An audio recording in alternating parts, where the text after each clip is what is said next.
guys, MegaPineTree here, bringing you a little search and destroy on Hanoi.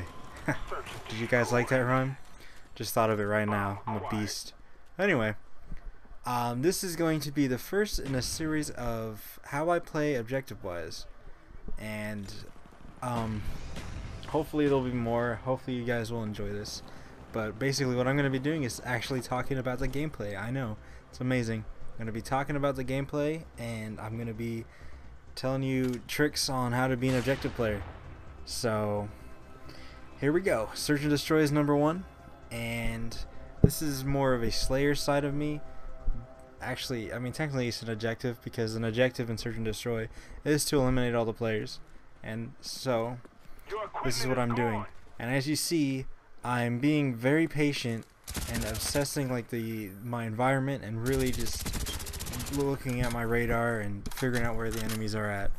And I have the motion sensor, and I've been using that as a very strong guideline on where the enemies are. And you'll see me use it one more time later on in the game. But it's a really good asset, especially in search and destroy, because it really will help you pinpoint where the enemies are at, so you can expect them, and like I did.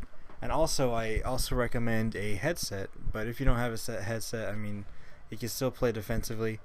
But as you see, I have a headset, and so I'm able to. That's why I camp in the corners and I just kind of sit. Is because I can hear the enemies running around me, and so I use that to pinpoint where they're at. And like you saw me kill that guy who just ran in front of me a few seconds ago. I heard him, and so that's why I didn't want to move. And yeah, I don't believe that rushing is a good tactic in search and destroy from my experiences, and I'll show you in the next round why exactly rushing is not a very good tactic. It's better to take it slow, because you see, usually when you take it slow, it ends up in your hands most of the time, and it allows you to take things at your own pace and win the round. It's definitely better than rushing.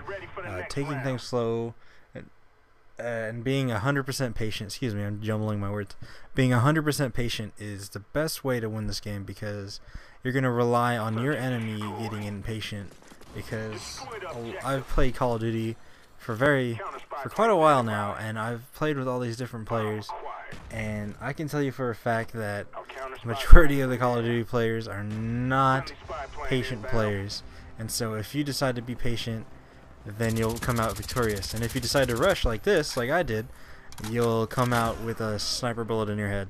And that is not something that you like, I like, or anybody likes. They don't want to be sitting around like this and waiting for the round to end. I know I don't. I hated it. I was severely pissed off when I died from that sniper. And I apologize, I did not choose to speed this up, just because I wanted enough time to really get my thoughts on to this little canvas, just paint my thoughts on here, and so I didn't speed it up. But luckily that's my only death, so that's gonna be the only time you're gonna stare at a dead body. But anyway, so you really want to take things slow, and when I mean slow, I mean sit like now. Just, you know, walk up to a teammate and just stare at them in the face. Let your other teammates clear out as many people as they can, and then you really want to rely on your team and be talkative. But obviously I don't talk with I don't personally care about talking with a bunch of randoms, because you can't really rely on them, and they end up dying anyway. So I was waiting for Small Bus Rider to come back, or Small Bruiser to come back from being AFK so we can work together. And yeah, he came back. And so now one thing this will show you is that you really want to pay attention to where your teammates are, and really watch the skulls that pop up. And as you'll see, the teammate in the far right dies from a sniper, so you know that one enemy's right there. And then you see Small Bus Rider die right there. And so now I know that the enemies are there, and I was able to pick off that kill. Now it's to the point where I'm by myself again, and I really have to assess the situation and really figure out what exactly I'm going to do. And so I'm listening, I'm just being patient. Hopefully the enemy is going to be impatient. And then I decide to use my motion sensor, and that reveals the enemy's location, which gives me an extra edge and helps me figure out what I want to do, which is stun myself. And that, well, that's not exactly what I wanted to do. I wanted to stun them as to create a route for me to run around them. And luckily they didn't rush me after I stunned them, so I was able to run around, flank from behind, reload to ensure that I have a maximum amount of bullets to kill these guys, and take the kill. I just picked one off, and now I'm going for the other one. I'm going to figure out how to get him, but luckily, like all Call of Duty players, he was impatient, and so I was able to pick him off. Bam! Right here. Took him out because he got impatient. And so now the timer's running out, and the only thing running through my mind is I need to plant this bomb. But wait, at last second I looked up at my radar and I was able to get that guy. Now that was pure luck, but mind you, I was screaming like a little girl when I got that kill. But that was definitely pure luck. The guy decided to be cocky and wait till I planted the bomb in order to kill me, and also he had a sniper, so he was not ready to pray and spray when I popped up and did a turned on him and just murdered him to death and made him die.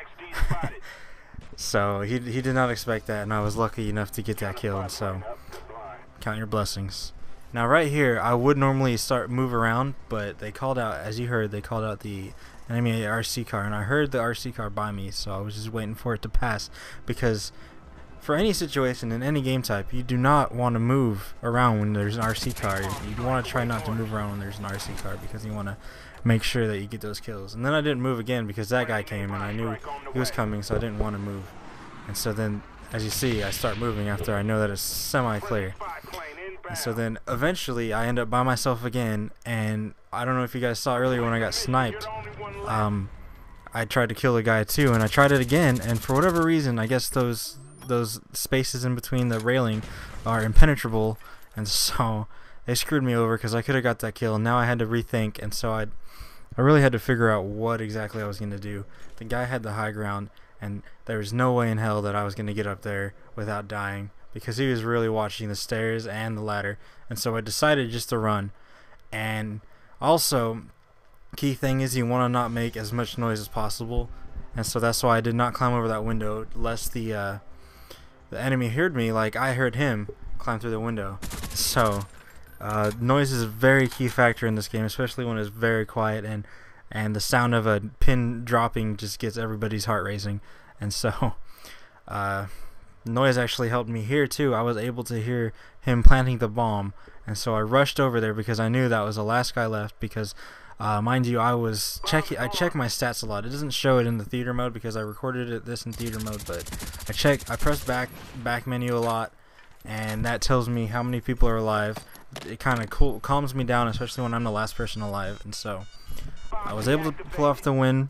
Cooler heads prevail. That's the main thing I need to tell you guys, is that cooler heads prevail. So always try and stay calm when you're playing Search and Destroy. Hope you guys enjoyed this commentary. I enjoyed it. And if you have any tips of your own for Search and Destroy, by all means leave them in the comments below.